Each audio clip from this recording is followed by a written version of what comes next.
I was on top of the parking deck. There's several really great parking decks in Durham to get really good aerial view. I mean, that sounds crazy. Spent a lot of time up there. But you wouldn't think of parking deck you wouldn't think of a parking deck as a destination necessarily, but the tops of the parking decks in Durham are really great for these urban vistas, and you go up there at sunset.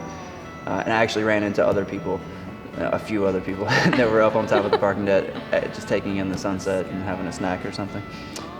So yeah, the photo is of, I'm blanking on the name of the building right now, but I believe it was the first major building in Durham, and it has this old bull sign on the top of it, this neon sign. It's one of the more prominent neon signs, I guess, in Durham. It's like a big sort of iconic image of Durham. Yeah. And I was up there at sunset, and I love long exposure shots, and I felt like it was a good emblematic shot of the American Tobacco District, which is what the whole area in that shot is called, which is where a lot of the newer type of activities are going on in Durham, I guess. One of the things that's interesting about American tobacco and about everything that's going on in downtown Durham, like closer to the city center, I guess, is that there's a lot more livable, walkable spaces, and that's new. Like in the past 6 years, maybe, this area downtown has changed a lot. I tried to capture a bit of the entrepreneurial spirit that exists in Durham, and I feel like that is huge in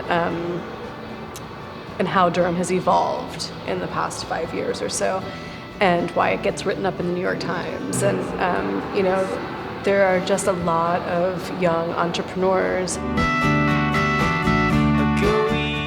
I had never been to Duke Homestead before, which was really amazing. I didn't even know where it was. It's just right. I'd driven right by it a million times. It's sort of in this suburban neighborhood. It's crazy. I think there's a Bojangles like 3 blocks away, but once you get into Duke Homestead, it looks like this pristine farm, like it's just been sealed off from the world, like under the dome or something, And you get in there, and it's just beautiful.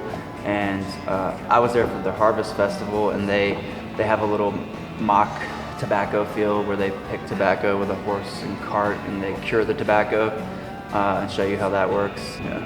And they had this a tobacco worm race for the kids. I don't know if anybody's ever seen a tobacco worm. They kind of look like hairless caterpillars, and they're like bright green. They're like bright light green. They kind of look like I don't know. They're really kind of a pretty light green color, like a mint ice cream green.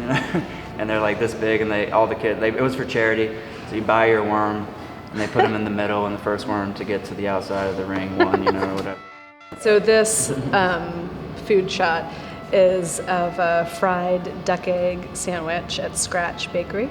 And every time I go in there, there's always something that is exactly what I want to eat, though I might not have known that before I came in, but like she's super creative, and the food is fantastic. And this reminded me too, I just wanted to talk about the food trucks. I mean all of the restaurants, food trucks, pop-ups, everything. It's going to be tough to find a more vibrant food community, maybe in the country. I'm sure there's people that are equal to Durham, but probably not a whole lot of people surpassing Durham. People in Durham like food, and I think that that's not really a new thing. I feel like there's been there has been a pretty great food scene in Durham for a while, and I think that might be how this new energy is being supported, because there was an established commitment to good food in this area. This image was shot, they were performing in a parade at the opening of Durham's new history museum. So they were a part of the parade, and then at the end they performed right in front of the history museum. And I don't know, it was definitely one of those moments of when you're photographing something where you're just smiling the whole time, because it's just so great. So I wish I had been recording it too, but. There was no shortage of things to photograph. Right. There's always some kind of event happening in Durham for families to go to take your dogs to. Everywhere is inclusive and open. You get the farmers market. You have this Full Steam Brewery. People go on runs and come to Full Steam Brewery afterwards. They do yoga at this brewery.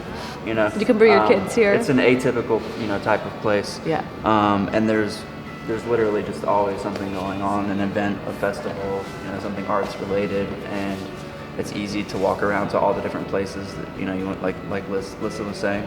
I think it's just a really great town, and I think it's just on the verge of developing into even a better place. I think they're just redeveloping more and more areas, and it's only going to get better, I think.